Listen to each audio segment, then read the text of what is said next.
여러분을 맞이합니다. 먼저 오늘 시청자분 전화 만나보도록 할까요? 안녕하세요. 시청자님, 안녕하세요. 안녕하세요. 네, 어떤 종목 있으실까요? 저는 오르비텍을 갖고 있는데요. 네. 오르비텍 진단서 받고 싶어서 전화드렸습니다. 네, 한숨부터 지금 나오고 계십니다. 매수가와 비중이 얼마실까요? 6,600원에 매수를 했고요. 비중은 한 7, 80%요? 네. 7, 80%라고 어림잡아 말씀을 해주셨고 6,600원 매수가입니다. 종목이 3거래일째 하락을 하고 있고요. 오늘 종가가 4,250원 기록했습니다. 시청자분께서 지금 손실이 크신데요. 저희가 어떤 점 도와드릴까요? 이거를 계속 갖고 있어야 되는지 아니면 손해를 보더라도 매도를 해야 되는지. 네, 지금 손절 고민 중이십니다. 네. 여기까지 오기까지 정말 얼마나 힘드셨을까요? 지금 매수하신 지는 얼마나 되셨습니까? 매수한 몇 달 된 것 같아요. 네, 아직 1년까지는 안 됐고 몇 달 정도 되셨습니다. 그 기간 동안 줄곧 하락했을 텐데요. 김민주 전문가님 전략 세워주시죠. 네, 수고님 안녕하십니까.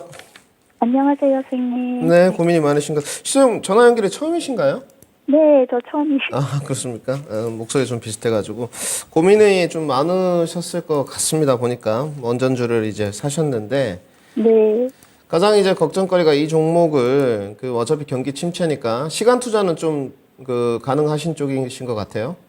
네, 시간은 괜찮습니다. 네. 일단 그러면 시원하게 답변부터 좀 드리면 보유하시는 게 맞는 것 같고요. 네. 그러니까 저는 이렇게 좀 보고 있습니다. 원전 관련주로 좀 포커싱을 하게 되면 지금은 조금 어렵죠, 사실은. 그렇다고 해서 이 원전 정책주라고 저는 좀 일컫는데 현 정부 들어서서 원전주들이 좀 이렇게 많이 갔지 않습니까? 결국은 정책적 기조가 바뀌었느냐 여기를 먼저 좀 봐야 될 것 같은데 정책적 기조가 바뀐 건 없는 것 같습니다. 원전 테마들이 워낙 초창기에 좀 좋았죠. 줄다름질을 좀 시세가 쳤기 때문에 그거에 대한 조정 국면인 것 같은데 지금 이제 다시 돌아와서 경기 침체 국면인데 줄비했죠, 지금. 줄 서 있습니다. 반도체, 자동차, 또 2차 전지 조정 국면, 신재생, 이런 주도주 섹터들이 좀 줄을 서 있기 때문에 원전 관련된 종목들이 약간 좀 소외된 게 아닌가 이렇게 생각이 들고 있고요. 그래서 저는 이렇게 또 생각을 하고 있습니다. 원전된 관련된 종목들이 어느 정도 실적이 뒷받침되는 종목들도 있습니다. 한전 KPX나 한전 기술이나 에너빌리티도 실적이 좀 있는 쪽이고요. 단지 실적으로 주가 상승 퍼포먼스가 나온다고 생각하지는 않고 있습니다. 그러니까 우리가 주식을 할 때 주된 상승 요인이 무엇이냐 이걸 좀 생각해 봐야 될 것 같은데 오르비텍도 마찬가지고 원전 관련된 종목이 실적은 아니다. 오히려 실적까지 이제 붙어주면 더 좋은 쪽인데요. 결국은 모멘텀인 것 같습니다. 그러면 우리 신원님이 이제 걱정을 크게 하실 필요는 없는 게 가격적인 게 많이 떨어져서 이제 계좌를 보면 불편하긴 하죠. 짜증도 나고. 그런데 다들 상황이 비슷합니다. 그래서 남들과 나도, 남들이 나와도 별로 다르지 않구나 이렇게 좀 생각을 하시고 멘탈을 좀 정리하시는 게 좋을 것 같고요. 정부 지금 정책 기조가 바뀐 것은 없다. 그러면 결국은 이제 뉴스 이런 거 좀 뉴스 플로우를 좀 타줘야 되는데 제가 봤을 때는 원전 관련된 정책들이 정부에서 예전만큼은 아니지만 부각은 좀 될 것 같아요. 결국은 신재생 에너지로 좀 편입을 시켜주느냐 마느냐 이런 차이가 있는데 재생에너지 바람은 한 차례 좀 불 것 같습니다. 지금 차트 모습을 좀 보시면 한 일주일 정도 좀 떨어졌는데 이거는 이제 2,500선에서 이제 550팅으로 좀 가면서 증시 상단이 제한적인데 지수가 좀 떨어지면서 하락을 한 것 같고요. 지금 바닥 국면에서 굳이 비중도 이제 80%인데 제가 봤을 때는 이 7,000원대부터 물을 타신 것 같거든요. 한 작년 7월, 8월 정도부터 단가가 내려올 때마다 물타기를 해서 이 가격이 오신 것 같은데 지금 보유하는 게 맞는 것 같습니다. 우선 두 번째로 이제 이거를 손절매를 대응해서 다른 섹터로 갈아타기에는 데미지가 너무 큽니다. 비중이 크기 때문에 그래서 저는 반대 의견을 드리도록 하고요. 굳이 이제 손절을 감안했을 때 회사의 여러 재무 내용이라든지 이런 부분을 좀 평가를 해봐야 되는데 오르비텍은 그런 대로 양호합니다. 이 회사가 좀 어렵게 진행이 될 거라든지 뭐 상장 폐지라든지 이런 부분은 잘 없고요. 제가 봤을 때는 무난하게 흘러갈 겁니다. 단지 오르비텍도 주가가 오르려면 이제 적극적으로 뭐 경제방송이라든지 뉴스라든지 이런 데서 원전 관련 이슈들이 계속 좀 부각이 돼줘야 됩니다. 그때 이제 주가 퍼포먼스를 좀 봐야 될 것 같은데, 제가 봤을 때 그 시청자님 가격까지 가려면 물타기를 좀 하셨는데 거래량이 한 1,500만 주까지는 좀 확보가 돼야 될 것 같아요. 지금 뭐 오늘 거래량도 50만 주니까 아직까지는 수급과 매기가 오고 있지 않다. 그래서 좀 인내심을 가져야 될 것 같고요. 반등 목표가를 좀 써드리겠습니다. 이제 반등 목표가가 어디까지 볼 것이냐, 이게 이제 문제인데, 제가 봤을 때 조금 손실은 불가피할 것 같아요. 우선 1차 목표를 6,000원 정도에 좀 놓으시고, 비중이 너무 헤비하고 많기 때문에 80%이기 때문에 6,000원 정도까지 반등이 좀 오면 뭐 5,900원 정도부터 스탠바이를 해가지고 비중을 저는 60% 정도는 줄이셨으면 좋겠고요. 그러니까 원전 관련 종목들로 내가 포트를 좀 꾸리고 싶다. 그러면 확신이 있지 않는 이상은 1, 20%가 적정 비율인 것 같습니다. 그래서 1차 목표가, 반등 목표가 6,000원 써드리도록 하고요. 나머지 이제 1, 20%는 뭐 그때 또 상담이 채택돼봐야 돼봐야 알 것 같습니다만은, 제가 봤을 때 만약에 정책적 모멘텀이 한 연속 3일 이렇게 좀 타준다면 7,000원까지도 반등이 좀 가능하지 않겠느냐. 따로 손절가는 제시 않도록 하겠습니다. 하방 경직성은 넉 달 정도 보니까 확보가 좀 된 것 같습니다. 그래서 1차 반등 목표가 6,000원, 2차 반등 목표가 7,000원, 그리고 포트 교체 의견까지 더불어서 드리도록 하겠습니다. 네, 시청자님. 네네. 네. 그리고요, 선생님. 혹시 지금 제가 금양을 좀 갖고 있는데, 금양은 팔아야 될까요? 아니면 그냥 두고 봐야 될까요? 그거는 안 될까요? 네, 뭐 특급 서비스로 저는 가져가는 것에 대해서 반대 의견 드리도록 하겠습니다. 금양은 4월 28일 날 8,000억 공시 요구가 있습니다. 이 부분이 이슈가 될 수 있기 때문에 저는 가져가는 것에 관해서는 짧게 반대 의견 드리도록 하겠습니다. 네, 시청자님, 오늘 저희가 특혜를 드렸습니다. 감사합니다. 네, 꼭 잘 대응하시고요. 네, 이 다음에는 네. 좋은 종목을 좋은 타이밍에 잘 선택하시길 빌겠습니다.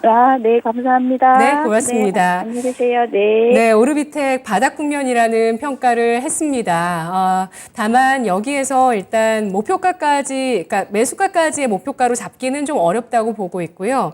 하방 경직성이 잡혀있는 움직임이지만 정책이나 뉴스 플로우가 필요한 상황입니다. 1차 목표가 6,000원, 60% 비중 축소고요. 2차는 7,000원 선 제시합니다. 다음 시청자분 또 만나보도록 하겠습니다. 유튜브 채팅창에서 오신 분이신데, 이분 비방송용은 아니겠죠? 빵꾸똥꾸님 오셨습니다. 빵꾸똥꾸야님께서 KH바텍 매수가는 19,700원에 15% 비중 있으시고요. 진단 부탁드립니다. 라고 남겨주셨는데요. KH바텍은 지난해 4분기부터 상승을 시도하면서 5달 연속 상승을 보였다가 이번 달 들어서 하락을 합니다. 이분께서 매수해 주신 가격에서 한 몇백 원 정도 오른 이후에 쭈루룩 하락하고 있는데요. 오늘 종가가 17,900원 기록했습니다. 폴더블폰 관련주 어떻게 대응할까요, 전문가님? 여기에 대해서는 의견이 좀 분분하실 것 같아요. 그러니까 뭐 솔직히 말씀드려서 작년부터 좀 지수가 어려웠지 않습니까? 시장님 아이디가 되게 유쾌하신 것 같은데. 한번 불러주세요. 네, 빵꾸떡꾸니 꼭 주시장에서 성공 투자하시기를 기원하겠습니다. 상담을 좀 이어가면 KH바텍 이제 외장 힌지 쪽이지 않습니까? 저는 기술력에 관해서는 이제 독보적이라고 보고 있습니다. 우리가 스마트폰 처음 출연했을 때만 해도 정말 핫했거든요. 제가 봤을 때는 플립 3까지 정도는 제가 일단 다 사서 사용을 해봤습니다. 저는 굉장히 휴대폰계의 획기적인 기술력이라고 좀 생각을 했고, 기술이 어렵기 때문에 또 아이폰 쓰시는 분들 이걸 싫어할 수도 있겠지만 애플에서 아직 못 내놓고 있지 않나 이렇게 생각을 하고 있거든요. 원래는 애플도 아이폰 쪽도 마찬가지겠지만 이 폴더블 폰이 작년부터 나올 것이라는 이야기들이 있었습니다. 근데 올해도 지금 이야기가 좀 뜨뜻미지근하거든요. 경기 침체이기 때문에 좀 뒤로 미룬 건지 전략적으로서는 애플밖에 모르겠지만, KH바텍은 작년에도 침체 국면에서 실적이 괜찮았었습니다. 솔직히 말씀드려서. 그런데 이제 전방 산업이 안 좋을 거라는 이야기죠. 결국은 소비 둔화. 스마트폰이 요즘은 워낙 고가지 않습니까? 뭐 가격들이 많이 다운되긴 했지만 그래도 이제 휴대폰은 몇십만 원 시대는 아닌 것 같거든요. 뭐 Z 플립부터 시작해서 폴더블폰, 뭐 세로로 접는 것들도 한때 비쌀 때는 250만 원 뭐 이렇게 했었기 때문에 상당히 부담스럽습니다. 이런 내용들이 이제 좀 자리를 잡았었는데 주가가 많이 떨어지긴 떨어졌어요. 차트 모습 좀 보시면 결국 작년 그 10월에 이제 11,000원까지 떨어졌으니까 독보적인 기술력에 비해서 또 실적에 비해서 주가는 굉장히 하방 움직임이 좀 컸습니다. 근데 이제 과대낙폭에 대한 인식이 좀 있었고 막상 투꼭 4분기 때 실적 여러분이 나쁘지 않거든요. 그래서 올해 가이던스도 증권사들이 상당히 좀 높게 내놨습니다.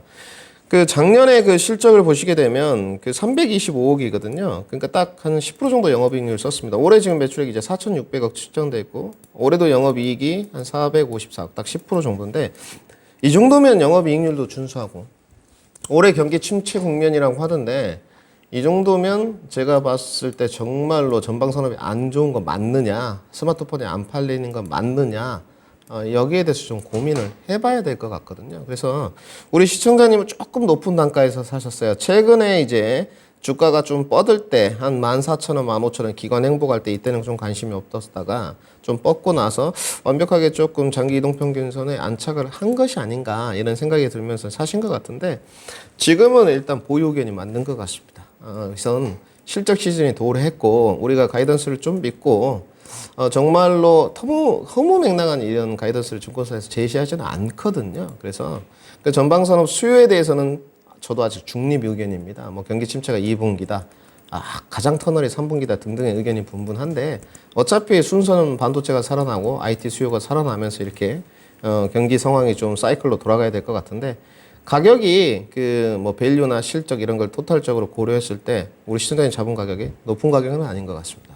지수를 봤을 때 지금도 주정을 충분히 받았고 그리고 시장 대비 뭐 소외 섹터라고도 좀 볼 수 있겠습니다만은 낙폭이 최근에 지수 조정에 비해서 깊은 것 같지도 않아요. 요새 뭐 2차전지 주도주들도 10%씩 빠지는데 그래서 우려할 부분은 아닌 것 같아. 좀 보유를 하시고 지금 그러면 가장 중요한 거는 내가 주가가 좀 떨어졌을 때 비중을 늘리고 투자 기간을 어디까지 좀 갖고 갈 것이냐 이 부분인 것 같거든요.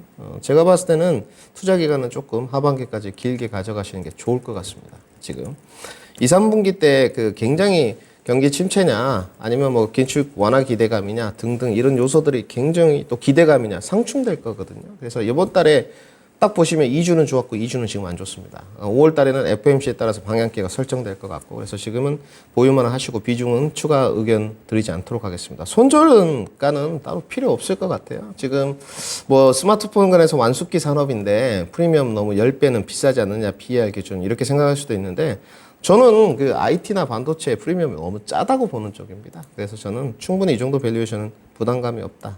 15배 정도까지는 프리미엄을 좀 줘야 된다고 보기 때문에 저는 무난하게 단기 반등세가 22,000원에서 레인지 범위로 23,000원까지는 가능할 것 같습니다.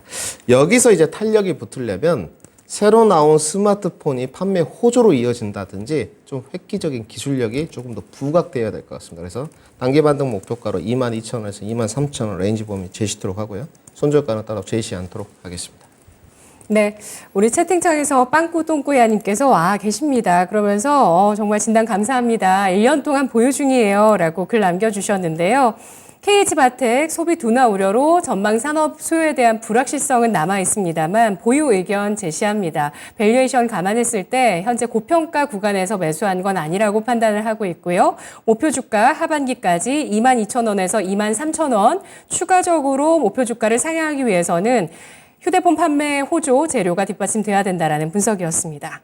다음 시청자분 만나볼게요. 전화 받아봅니다. 안녕하세요. 네, 시청자님.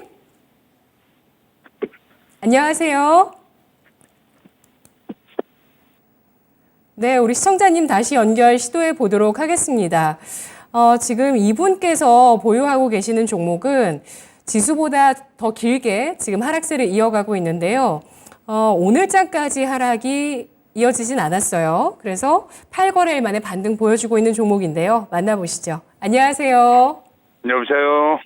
네, 시청자님. 네, 안녕하세요. 네, 어떤 종목 있으실까요? 네, 솔리드인데요. 예. 네, 비중은 25%고요. 네.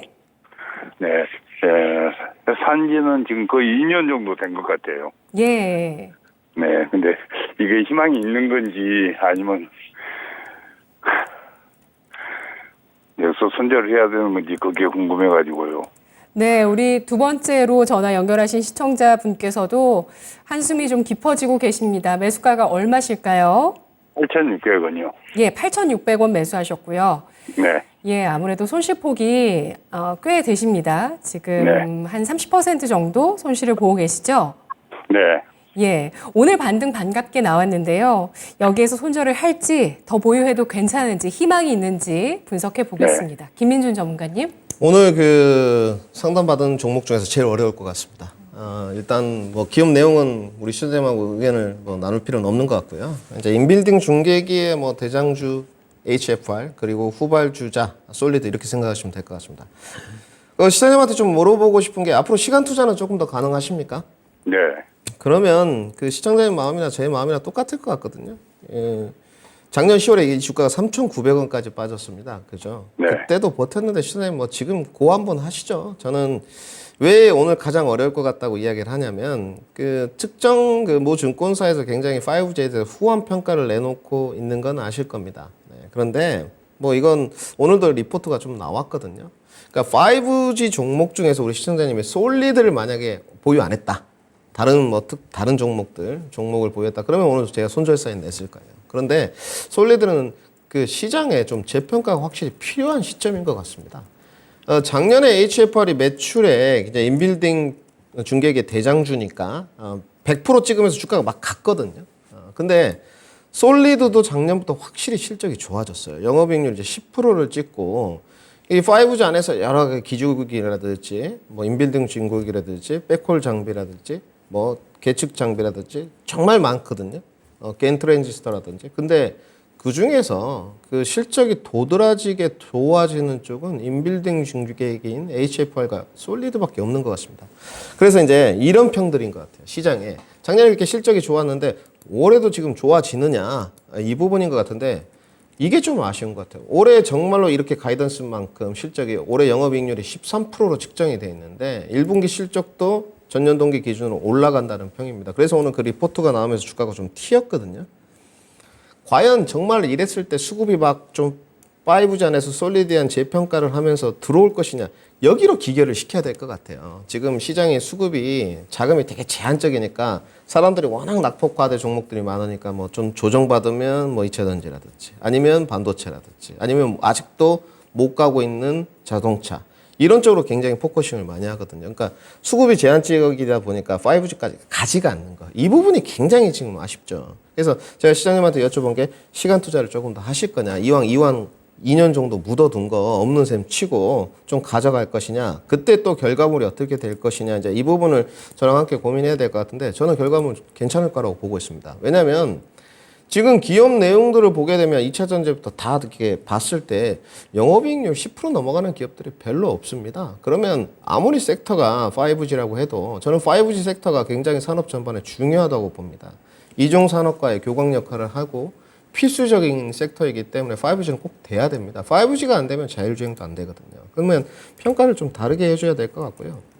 그 다음에 앞으로 솔리드의 매출이 정말로 리포트처럼 계속 늘어날 수 있을 것이냐 저는 그렇게 보고 있습니다. 그리고 예전처럼 과열됐던 높은 밸류에이션들이 과연 솔리드에도 적합하느냐 그렇지 않다고 봅니다. 실적으로 증명을 했기 때문에 이제 PR이 8배까지 내려왔거든요. 그러면 저는 보유하시는 데는 부담이 없을 것 같아요. 단지 이제 여기서 추가 매수를 해서 단가를 확 낮춰가지고 조금 더 내가 기대 수익률을 높일 수 있는 부분으로 갈 수 있느냐 여기까지도 생각을 해봐야 되는데 그러기는 좀 부담스러워요. 왜냐하면 5G 아직 그 아까도 말씀드렸듯이 수급이 잘 안 오고 있으니까 오늘 거래량이 한 450만 주 정도 터졌는데 여기서 이제 이 거래량을 넘어서 1000만 주 정도 터지면 제가 봤을 때 6,500원, 7,000원 금방 갑니다. 그래서 굳이 제가 봤을 때는 그 손절로 대응하실 필요는 없는 것 같고요. 아마 쉽사리 7,000원 돌파가 잘 되지는 않을 거예요. 5G 뭔가 시장에 이슈화가 되지 않는 이상은 그래도 저는 지금은 보유하시는 게 맞다. 저는 그 목표가 증권사에서 15,000원 오늘 제시했거든요. 거기는 좀 장기 투자 관점에서 무리라고 들어도 평가는 좀 다르게 해야 될 것 같습니다. 시청자님의 진입 단가까지는 지금 만약에 이 상태의 가이던스대로 실적이 나온다면 충분히 가능하다고 보십니다. 그래서 저는 우선 그 9,000원 정도까지 목표 주가를 잡고요. 그 정도까지 주가가 올라왔을 때 다시 한번 상담을 신청해 보시는 게 좋을 것 같고 지금 현 상태에서는 9,000원 이런 목표가를 좀 제시하기는 어려울 것 같습니다.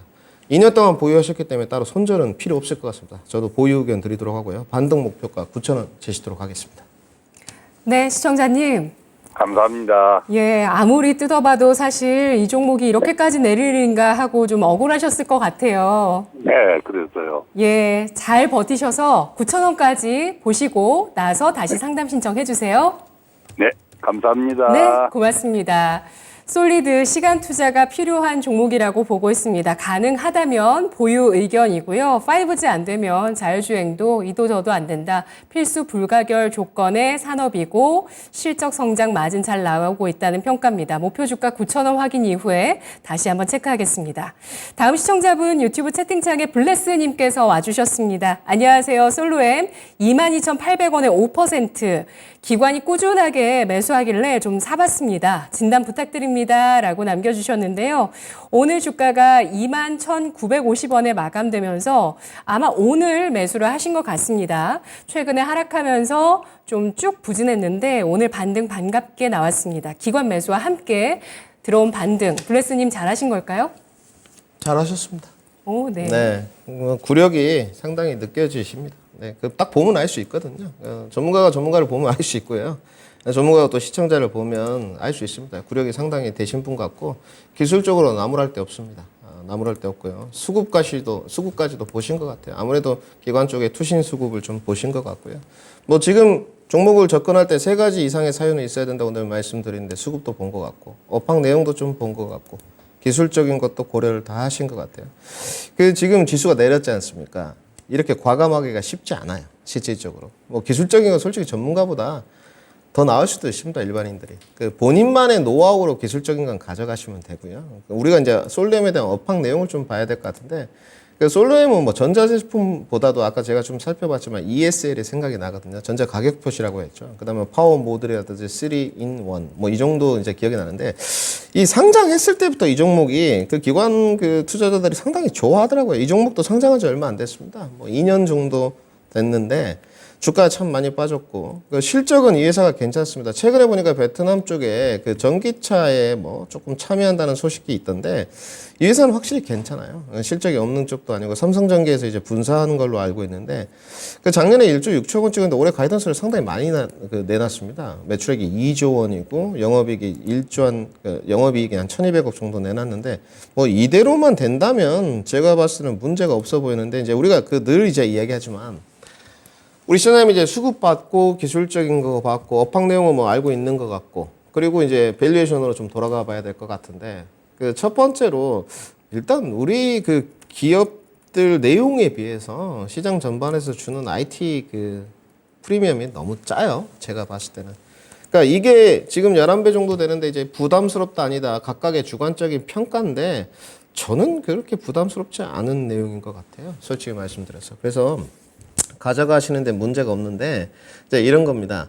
과연 이 섹터가 이제 수급과 매기가 오면서 소외 섹터가 되지 않을 것이냐. 아까 앞선에서 5G 상담을 들었는데 가장 우려되는 부분이 그런 거지 않습니까? 5G까지 수급의 침투율. 뭐 솔렘도 마찬가지인 것 같아요. 저희는 이제 주식 전문가니까 그러면 제가 봤을 때 앞으로 솔렘의 실적은 떨어지지 않을 것 같거든요. 솔직히 말씀드려서 여러 가지 국책 과제도 좀 수행을 하고 있고 베트남 쪽의 전기차 사업도 좀 참여를 하고 있고 전자가격 표시 우리 여러분들 많이 마트나 이런 데 가보셨죠?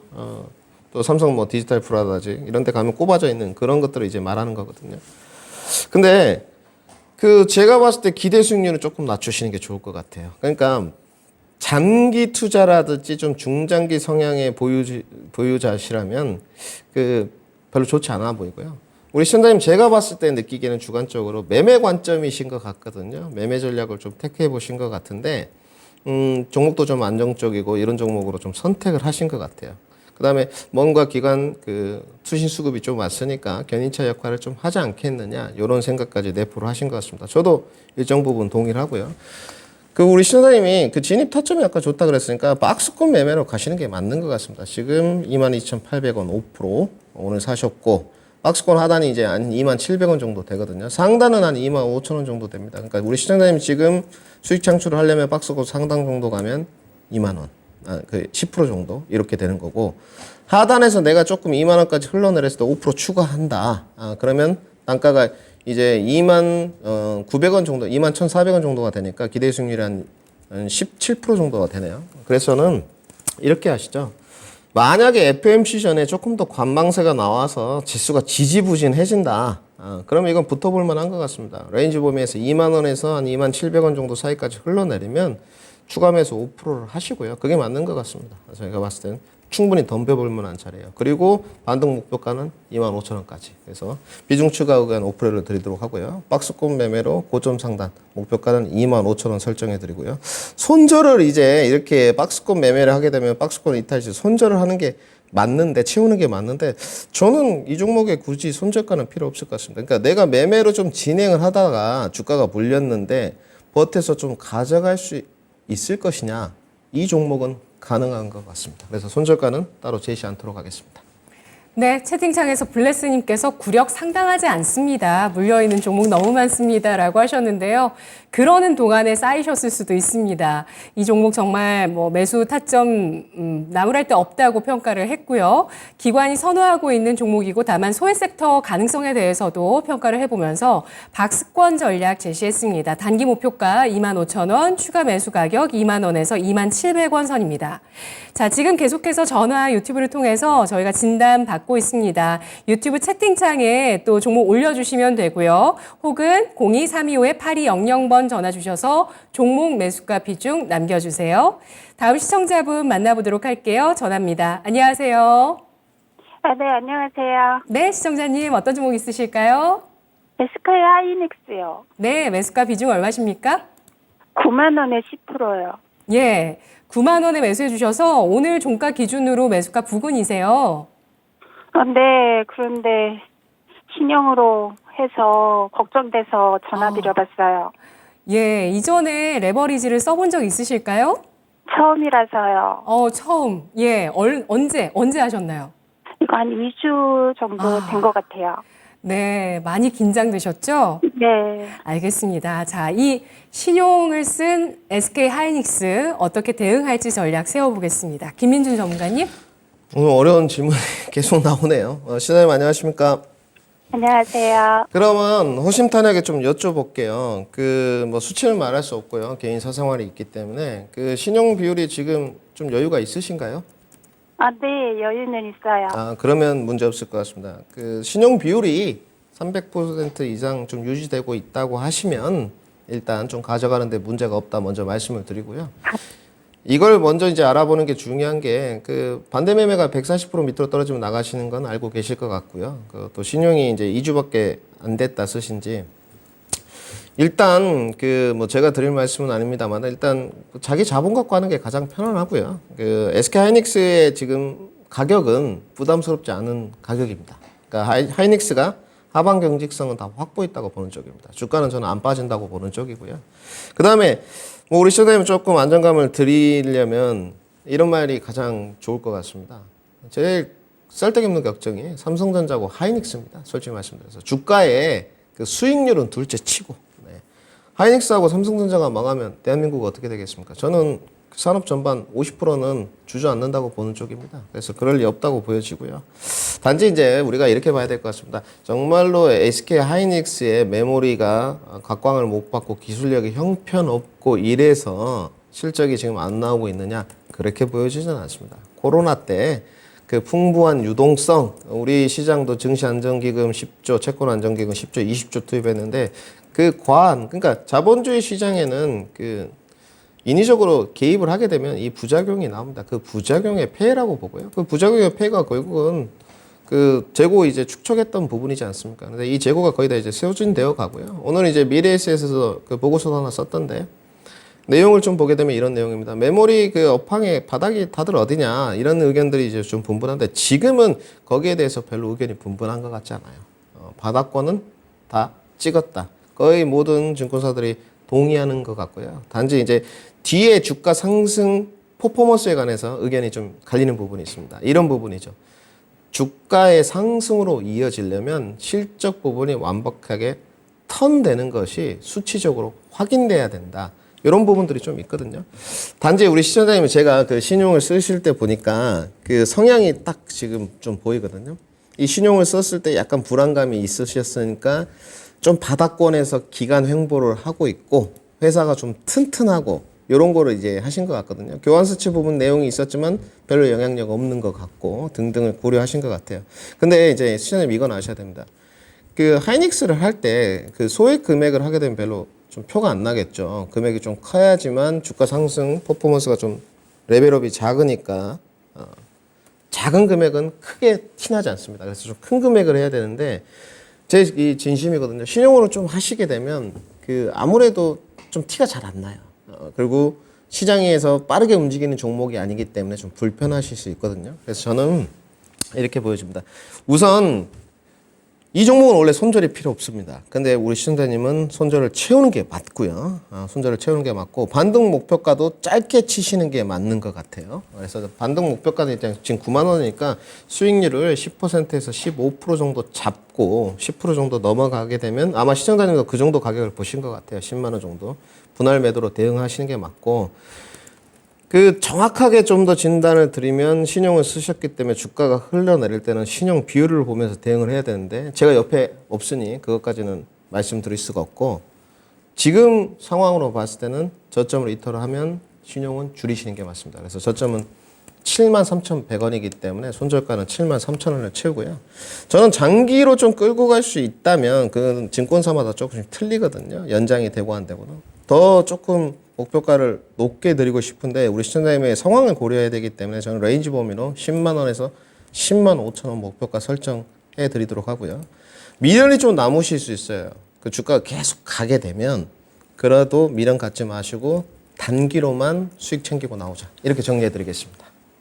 네, 시청자님. 투자 네. 시작하신 지 얼마나 되셨을까요? 한 2, 3주 정도 됐고요. 저희 네. 전문가님 말씀 맞잖아. 단기를 보고 들어간 거거든요. 네. 그런데 사고 나서 3세 지나니까 떨어지기 시작하더라고요.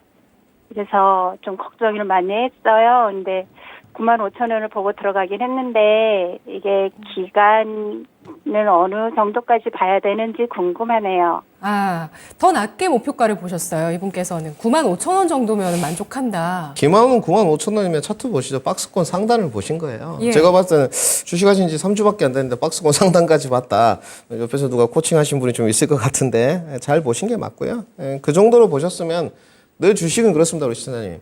본인의 성향과 스타일에 맞게끔 하시는 게 맞아요. 그래서 난 짧게 보겠다. 지금 말씀하시는 9만 5천 원까지 보시고 차곡차곡 분할 매도로 차익 실현하시면 됩니다. 비중이 10%니까. 기간이 궁금하시대요. 네, 기간 같은 경우는 이제 말씀을 드려야 되는데 이제 틀리면 좀 원망하실 것 같긴 한데 저는 그렇게 보고 있습니다. 다음 순환매 순서가 누가 될 것이냐. 지금 2차 전지에서 반도체, 자동차, 신재생 이렇게 돌아가고 있는데 주도주는 전 4개라고 평가를 하는데 저는 2차 전지는 좀 탈락이라고 보는 쪽이에요. 그래서 하반기 쪽으로 더 가야 된다. 주가는 6개월 선반항인데 하반기부터 2차 전지 반등이 아니고 내년 초에 되니까 하반기부터 수급이 좀 들어오지 않겠나 보는 쪽이고요. 물론 2차 전지 안에서도 선별화는 필요하겠지만 반도체는 저는 2분기가 바닥 쪽이라고 보고 있습니다. 그래서 연말에 좋아질 거라면 6개월 주가가 선반이니까 6월로 짧게 봐도 6월인 것 같고요. 아마 시청자님의 신용이 3개월 정도 지금 보유를 하실 수 있고 연장의 여부가 그때 좀 갈리니까 고민하신 것 같거든요. 그래서 저는 5, 6월 정도까지는 좀 보유를 해보자. FOMC 이후에 당장 5월에도 9만 5천 원까지는 찍을 수 있다. 이렇게 정리해드리겠습니다. 네, 시청자님. 네. 6월 정도 생각하시면 되겠습니다. 네, 감사합니다. 네. 그리고 저 주식한 기간은 3년 됐어요. 아까 잘못 들었어요. 네네네. 그러신 것 같아요. 채팅창에서도 그렇게 말씀하시네요. 시청자님 네네네. 고맙습니다. 네, 감사합니다. 수고하셔요. 네, 주식에 한 사이클 도셨어요. 3년 투자하고 계시는 분이신데요. SK 하이닉스 목표가는 일단 김민준 전문가 짧게 10만 원에서 10만 5천 원, 그리고 손절가는 전저점 73,100원이었습니다. 다음 시청자분 유튜브 채팅창에서 권희천님께서 오셨는데요. 자동차 전문가 김민준 전문가님 최고십니다. 기아차 매수가 8만 천 원에 비중 25%인데요. 중기 목표가 부탁드립니다. 라고 하셨습니다. 이분 수익 보고 계세요. 수익 전환되셨는데요. 오늘 주가는 아쉽게도 기아 하락했습니다만 수익입니다. 전략 세워주시죠. 감사합니다. 최고는 아닌데 최선은 다하고 있고요. 그런 것 같습니다. 남한테 인정받는 것만큼 기분 좋은 일은 없는 것 같습니다. 그래도 평가는 냉정하게 해드리겠습니다. 우리 시청자님 진입 사유는 분명히 있어 보이세요. 과대 낙폭 때 접근을 안 하시고 그 25%신 거 보니까 박스권에 좀 안착이 되시면서 한번 가보자. 안정성을 좀 가미시키겠다. 제가 그렇게 말했습니다. 나는 퍼포먼스가 좋다. 그러면 자동차 후발주 쪽으로 내가 잘할 수 있다. 매매를. 그럼 그렇게 가시는 게 맞고. 나는 경기 침체 국면이고 유동성 축소 국면인데 그래도 기업에 조금 튼튼함, 안전성이 있어야지. 그러면 현대차 그룹주나 기아로 가는 게 맞다. 이렇게 평을 했고요. 그 뭐 이제 의견이 분분할 수 있습니다. 늘 말씀드린 엄마가 좋냐, 아빠가 좋냐. 저는 그거는 잘 모르겠습니다. 근데 기아가 밸류에이션 측면은 조금 나은 것 같습니다. 고가 브랜드에 대한 인식은 현대가 좀 나은 것 같습니다. 제가 우스갯소리로 이제 그런 말도 드렸거든요. 현대차, 제네시스에 현대 마크를 달았으면 제네시스가 과연 팔렸겠느냐. 제네시스는 매장도 따로 있고 독보적으로 마크를 달고 있거든요. 네. 기아는 좀 그런 부분에 관해서는 아쉽습니다. 고가 브랜드 차량에서 약간 현대한테 밀린다는 거, 이 부분은 좀 아쉬운데 자동차 전반을 봤을 때 저는 이렇게 보고 있습니다. 10년 만에 주가 돌아온 퍼포먼스다. 그리고 자동차에 대해서 이게 박했던 인식이 조금씩 바뀌어가고 있는 것 같아요. 특히나 이번에 현대차 그룹주가 실적을 내놓으면서 분기 사상 역대 사이클을 썼고 삼성전자를 넘어갔거든요. 처음 있는 일입니다. 그런데 그만큼 인식의 변화도 있었고요. 그 다음에 삼박자 좀 설명을 해보면 기아 수급 나무랄 때였고요. 밸류 문제 없고요. 실적 문제 없습니다. 그럼 삼박자는 다 구성이 됐고 그 다음에 이제 투심인 것 같거든요. 과연 좀 들어올 것이냐 수급과 매기가 갈 데 없습니다. 빠져나가 봤자 반도체 자동차 지금 2차 전지는 어차피 조정면으로 가는 것 같고 특히 소재 파트 그러면 신재생 뭐 이 정도 남았고 사이드 쪽에 제약 바이오 뭐 조선 건설 기계 이 정도 쪽인데 자동차가 결코 밀리지는 않아 보여요. 제가 봤을 때는 자동차가 3분기까지는 좀 불타는 장세가 될 것 같고요. 계속 가져가십시오. 아마 시청자님도 저하고 고민이 똑같을 것 같은데 신고가예요. 저는 신고가는 당연히 넘어간다고 보여지는 쪽이고요. 이제 보유 기간은 이러신 분들은 무리 없습니다. 저는 시청자님한테 장기 보유 말씀으로 좀 드리고 싶고 올해 넘어가는 투자 기간은 보유했으면 좋겠습니다. 단지 2025년, 2026년까지 보유를 하면 좋겠습니까? 그건 좀 반대입니다. 솔직히 말씀드려서 그건 좀 반대고요. 한 내년 초 중반까지 좀 보유를 하시되 가격이 한 번이라도 신고가를 돌파해버리면 이제 비중 조절을 좀 하셔야 돼요. 왜냐하면 경기 침체 사이클의 지수가 이렇게 움직이지 않습니까? 그렇기 때문에 아직까지는 유동성 공급이 확실하게 정책적 뭐 피벗 이슈가 나오는 것은 아니기 때문에 이제 장기 투자를 해가실 때 비중을 위로 좀 올라가면 팔았다가 다시 내려가면 채웠다. 이 작업을 잘 하셔야 돼요. 그리고 유동성이 딱 풍부해지면 계속 이제 가져가는 전략. 이렇게 주식을 해야 되거든요. 그래서 목표가 이제 설정하는 게 어려운데 그 증권사 가이던스는 이제 11만 원 제시를 했는데 증권사 가이던스를 그 봐보면 PER 8배 정도 수준을 고려한 것 같거든요. 7배나. 저는 조금 그것도 짠 것 같습니다. 한창 떨어가게 되면 포스코 홀딩스가 그 PR이 6배에서 지금 10배까지 갔거든요. 2차 전지 뭐 사이드 본질은 아니지 않습니까? 바람 타고. 저는 현대 그룹, 뭐 기아 그룹 이렇게 생각을 했을 때 저도 10배는 줘야 될 것 같습니다. 그래서 저는 목표 주가 12만 5천 원 제시도록 하겠습니다. 알겠습니다. 지금 저 놀랐어요. 사실 한 5~6배거든요. 현재 PR이. 그래서 10배 준다고 하셔서 더 높게 주실 줄 알았어요. 그거는 좀 어렵습니다. 왜냐하면 신고가 영역이기 때문에 네. 신고가로 가보게 되면 계산할 것들이 많아요. 그래서 이 기아라는 것은 지금 뭐 비성적인 모멘텀을 타고 가는 게 아니고 실적과 더불어서 여러 가지 이슈로 가기 때문에 뭐 갭 상승이라든지 파동 모양이라든지 거래량이라든지 수급이라든지 이런 걸 타이트하게 또 놀림목 구간이라든지 테스트를 해봐야 됩니다. 단지 저의 목표가도 증권사하고 동일하게 신고가, 전고점은 무조건 넘어간다. 이렇게 좀 보는 쪽이라서 저는 조금 더 높여봤습니다. 중고가 11만 원이거든요. 그래서 저는 12만 5천 원 제시도록 하겠습니다. 네, 알겠습니다. 기아입니다. 3분기까지 자동차주가 시장을 주도할 가능성에 대해서 엿보고 있는데요. 내년 초중반까지 보유 가능하다는 의견, 이제 자동차주가 또 새로운 반열에서 시장에서 두각을 나타낼 가능성을 예상합니다. 기아의 목표 주가 12만 5천 원 제시했습니다. 아쉽지만 진단 여기까지고요. 우리 시청자분들께서 지금 채팅창에서 채팅도 재밌게 해주시면서 진단을 지금 너무 재밌게 듣고 계세요. 김민준 전문가님이 콕콕 정말 세심하게 잘 짚어주신다고 오늘 진단을 너무 만족하시면서 시청자분들 보고 계시는데요. 자, 그러면 이런 김민준 전문가가 내일장은 또 어떤 전략을 가지고 대응할지 들어볼까요? 뭐 전략이라 할 것 같이 이제 저희가 이제 방송을 하니까 당장 내일장 전략, 이길 전략도 중요하겠습니다만은 그 거시적인 관점에서 지금 지수가 좀 조정 나오니까 투심이 약간 얼어붙고 있는 걸 좀 느끼거든요. 근데 짤막하게 드리면 겁낼 필요 없습니다. 저희 2100선도 견뎠던 그런 이토마토 시청자분들이 않습니까? 지금 겁낼 시장이 아니고요. 지금 주식 투자를 잘하면 2025년에 집 바꾸고 차 바꿀 수 있습니다. 이 부분을 꼭 고민하셔야 될 것 같고요.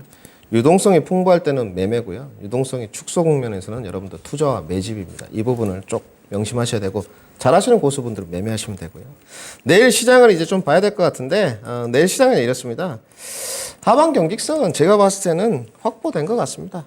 지수 빠져봤자 뭐 과대 낙폭으로 가봤자 2,400선 안 무너진다고 보는 쪽이고요. 그러니까 최대치로 빠져봤자 2,430선 정도? 네, 조금 여력 없다고 보는 쪽이고 확실히 어제 매도 클라이막스였던 것 같아요. 오늘 저는 솔직히 오늘 홍콩 항생지수랑 어제 마이크로소프트랑 시간외가 좋았기 때문에 미국 야간 선물 좋았지 않습니까? 오늘 국내 증시도 조금 올라가지 않겠냐 봤는데 안 끌어올렸거든요. 외국인들이 현물이랑 매도를 하면서 단지 낙폭은 마무리 지은 것 같아요. 외국인들이 제가 봤을 때는 조금 더 뺄 마음이 있었으면 충분히 뺐을 텐데 그런 것 같지는 않습니다. 그래서 낙폭 과대는 이제 마무리가 돼가는 그 낙폭은 마무리가 돼가는 쪽이고요. 단지 이제 그 언제 시장이 이제 방향키가 잡히면서 낙폭 과대 종목들이 좀 올라올 거냐 이 부분을 이제 고민해야 되는데 FOMC 전에는 좀 어렵습니다. 제가 봤을 때는 기간적으로 봤을 때 어버이날 정도는 돼야 될 것 같아요. 그래서 이번 주는 반등 어려울 것 같고요. 그러니까 월화는 또 관망세가 좀 나오겠죠. 이렇게 좀 보시면 될 것 같고 지금 이게 막 상충되고 있지 않습니까? 경기 침체냐 앞으로 좋아질 거라는 기대감이 이게 막 상충되고 있는데 나빠질 것은 무엇이 더 있겠습니까? 더 나빠져봤자 작년처럼 자이언트 스텝을 하겠습니까? 그럴 리는 없다고 봐요. 이제 약간 지정학적 리스크나 대외 변수가 조금 노출되는 측면이 있는데 대만 이슈라든지 이런 부분들은 저희가 다 갖고 갈 수 없거든요. 주식을 하면서. 그래서 대외 변수에 대해서 너무 고민하지 마시고 침체냐 기대감이냐 상충되는데 저는 기대감이 조금 더 우위에 있다. 이렇게 정리해 드리고요. 그 다음에 이슈보다는 지금 오늘도 약간 AI가 조금 튀었거든요. 챗봇 이슈가 나오면서. 근데 이슈보다는 개선되고 기대감이 있는 섹터와 종목으로 조금 가셨으면 좋겠어요. 거기가 확실히 좀 우위에 있다. 오늘 반도체들 반등 나오는 종목들 보게 되면 1분기 실적이 좋다고 올라오는 게 아니거든요. 순전히 기대감입니다. 그래서 이런 부분을 좀 체킹하시면 좋을 것 같고요. 순서대로 요즘은 그 수프에 대해서 좀 말씀을 드리고 있습니다. 섹터는 이제 잘 봐야 될 것 같은데 1순위는 역시나 자동차인 것 같고요. 2순위는 저는 반도체입니다. 2순위 반도체. 3순위는 신재생이고요. 역시나 2차 전지는 저는 좀 다릅니다. 2차 전지 장비 쪽만 좀 유심 있게 보는 쪽이고 그 다음에 여러분들 이제 4월 다 지났습니다. 5월 들었으면 6월 달에 이제 하케 모멘텀이 있습니다. 아스코. 늘 말씀드리지만 제약바이오는 하케 모멘텀으로 내가 모멘텀을 보고 좀 접근 포인트를 잡으려면 한 달 전부터 접근 포인트를 잡아야 됩니다. 그래서 이렇게 정리해 드리도록 하겠습니다. 네, 알겠습니다. 김민준 전문가님 코멘트가 너무 멋지시다고 우리 시청자분들께서 의견 많이 주고 계시는데요. 유동성 축소의 국면 그 마무리 단계입니다. 이 과정에서 침체보다는 기대감이 우위인 시장이다. 하방 경직성이 굳건하게 자리 잡을 수 있는 시장이라는 평가와 함께 지금은 투자와 매집 과정이다라는 이야기를 합니다. 자동차, 반도체, 신재생 순으로 기억하시고요. 배터리 장비, 제약 바이오까지 코멘트 드렸으니까요. 전략에 참고해 보시죠. 전문가님 분석 잘 들었습니다. 네, 감사합니다. 고맙습니다. 지금까지 투자 판단에 도움드릴 수 있는 내용들 알아봤습니다. 다만 주가의 상승과 하락을 보장하지 않는다는 점 유의하시면서 투자에 나가시면 좋겠습니다. 아쉽게도 오늘 5거래일째 하락 마감했는데요. 내일장은 어떨까요? 목요일 이 시간도 함께해 주세요. 고맙습니다.